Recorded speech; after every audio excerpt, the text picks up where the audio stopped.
సింగరేణి భరోసా యాత్ర 2 రోజుల యాత్ర ఈ రోజు ఇక్కడ క్యాతన్పల్లి చెన్నూరు నియోజకవర్గంలో ముగించడం జరిగింది.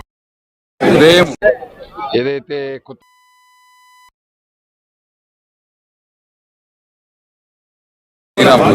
ఈ 2 రోజుల యాత్రలో కిషన్ రెడ్డి గారు, వారితో పాటు రాష్ట్ర అధ్యక్షులు రామచంద్రరావు గారు, అదేవిధంగా శాసనసభ్యులు, పార్లమెంట్ సభ్యులు, ఎమ్మెల్సీలు, భారతీయ జనతా పార్టీ నాయకులందరూ కూడా పాల్గొని సింగరేణికి ఒక కార్మికులకు ఒక భరోసా ఇవ్వడం.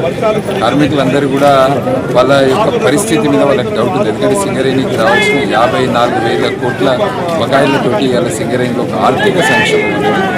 కేంద్ర ప్రభుత్వం సింగరేణి కార్మికులకు అండగా ఉంటుంది. ఇప్పుడు ఎట్లయితే నైనీ కోట్లకు, అదేవిధంగా తాడిచెట్లకు సింగరేణికి ఇవ్వడం జరిగింది. అట్లా భవిష్యత్తులో కూడా తొందరలోనే ఇంకొక కోట్ బ్లాక్ ఇస్తుంది. వీటన్నిటితోటి సింగరేణి యొక్క ఆదాయం పెరుగుతుంది, రెవెన్యూ పెరుగుతుంది.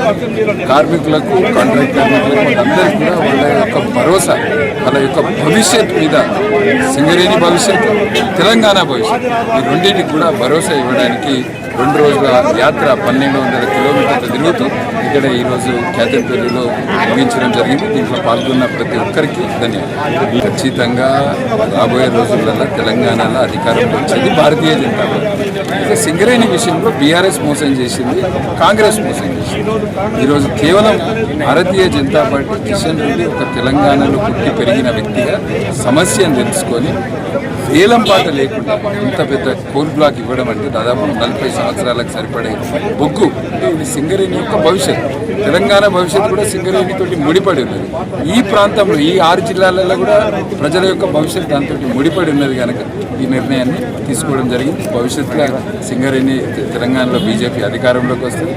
సింగరేణిని ఖచ్చితంగా కాపాడుతుంది.